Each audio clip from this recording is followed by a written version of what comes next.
To decide what type of a vehicle is best for the consumer, they really have to look at what their drive commute looks like. If they have a very short drive commute and they have access to charging, then chances are an electric vehicle of some sort, a vehicle that plugs in, may help them reduce their gasoline usage.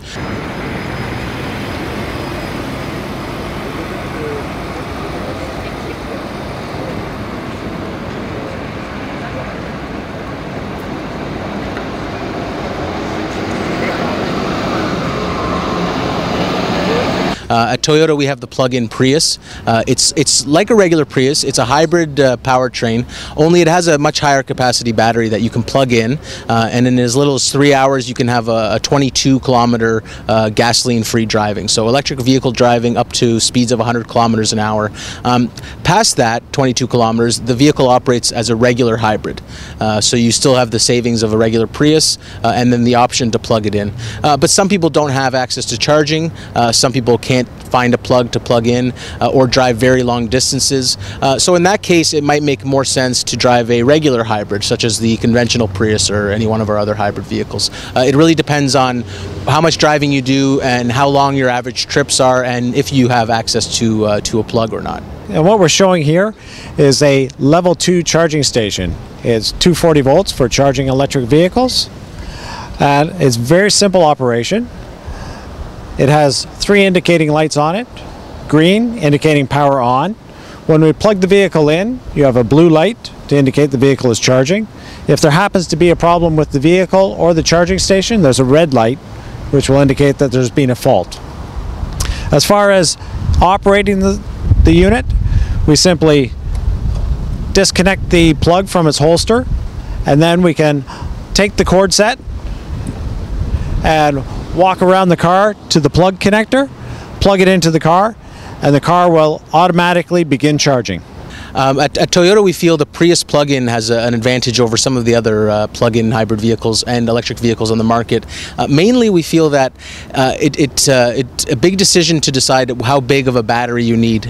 We've chosen a battery that is a good balance between all electric driving, so you still have 22 kilometers roughly of EV driving. A bigger battery would cost more money. It would be a lot heavier and would weigh more and would affect your overall efficiency. We feel that this vehicle is a nice balance between all electric driving, fuel reduction, and at the same time is affordable enough, efficient enough to appeal to a very large part of the market. So we think it's a good balance between an all-electric vehicle and a conventional gasoline vehicle, and it'll meet the needs of a very large number of consumers. So here we are. We're going to connect the level 2 charging station into this Toyota Prius. We open the door, expose the plug connector, and simply insert the plug into the connector. Now the car has automatically begun charging. There's a communication protocol that happens between the charging station and the car, and as soon as the car asks for a charge, the charge initiates. Up until that point, or when you disconnect the unit, this plug is now deactivated. So there's no electric power on this plug either after the charge or before the charge. The two devices have to communicate with each other before there's actually a live charge.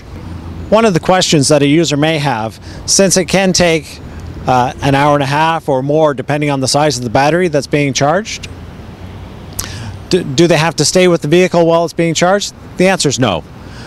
Unlike a typical gas station where you go in and fill up your vehicle, what you do with electric charging stations, they will typically be deployed in parking lots, be it at a shopping mall, at a restaurant. So then you begin charging your vehicle and then you carry on with your day. And later you come back and disconnect the car from the charging station. For regular hybrid vehicles, the driving experience is actually very similar to a conventional vehicle. So you maintain it the same way, you drive it the same way. It really operates no differently than a regular gasoline vehicle. The speed? Well, in electric power it can go up to 100 kilometers an hour. If you go over 100 kilometers, then the gas engine will start.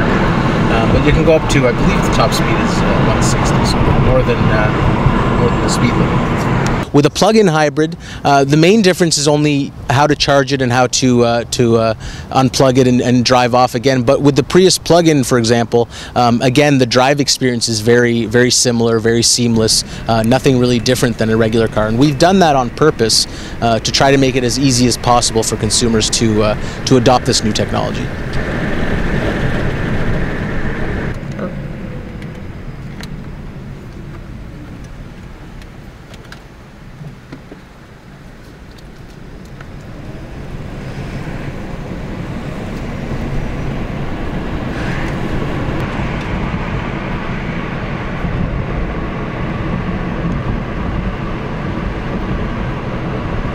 This specific plug-in Prius is one of 600 units that was built to partner with partnership programs and have test vehicles in the market in Canada, US, Europe, Japan, and other parts of the world.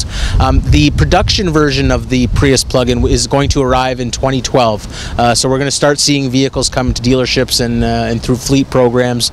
So right now we're concluding our test programs, and you should see these vehicles coming to market sometime next year.